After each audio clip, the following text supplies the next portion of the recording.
এই দেশ রক্তাক্ত হতে দেখেছি, ভোটের রাজনীতির জ্বালাও পুরাও দেখেছি।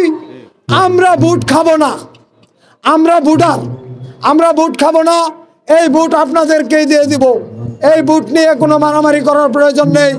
আপনারা আমাদের মৌলিক অধিকার প্রতিষ্ঠা করেন। এবার যদি মৌলিক অধিকার প্রতিষ্ঠা করা ছাড়া এ ধরনের ভোটের রাজনীতির নকশা করা হয়, তার তীব্র প্রতিবাদ করা হবে। প্রিয় দেশবাসী, আপনারা ইদানিং লক্ষ্য করে দেখছেন যে বিভিন্ন মোড়ে মোড়ে বিভিন্ন রাস্তার মুখে ডাম্পার ব্যবস্থা করেছে। প্রিয় দেশবাসী, এদেশে ভিক্ষুকের অভাব নাই, এদেশে অভাব নাই।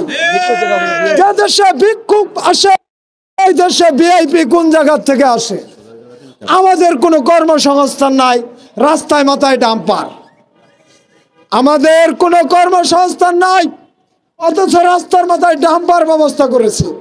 তারা ভিআইপিদের ব্যবস্থা করবে, আর এই শ্রমিকদের কোনো ব্যবস্থা তারা করবে না।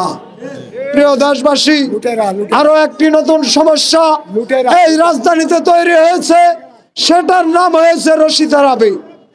আপনারা ইদানিং খেয়াল করে দেখছেন বিভিন্ন রাস্তার মাঝখানে ওই বোল্ট লাগিয়ে রশি দিয়ে বান্ধা দেওয়া হয়েছে। এই রশিদে রাস্তাকে দ্বিখণ্ডকরণ করে একসাথে তারা পার্সেল ট্রান্সপোর্টের ব্যবসা করে তাদের মাল ওঠানামা করার ব্যবস্থা করা হয়েছে। আর বলতেছে এই অটো রিক্সা আর রিক্সা চালকদের জন্য যানজট ছাড়ে না। প্রিয় দেশবাসী,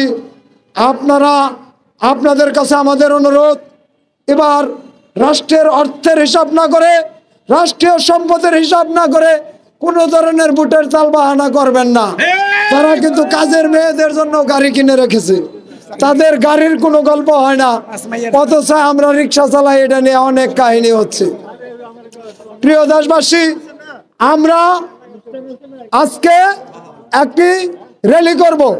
এই র্যালির জন্য আমরা নিজে চলে যাব, ওখান থেকে আমরা একটা র্যালি নিয়ে টিএসসি রাজু ভাস্কর্যের সামনে আমাদের কর্মসূচি শেষ করে দিব। এই বলে এখানের বক্তব্য শেষ করছি।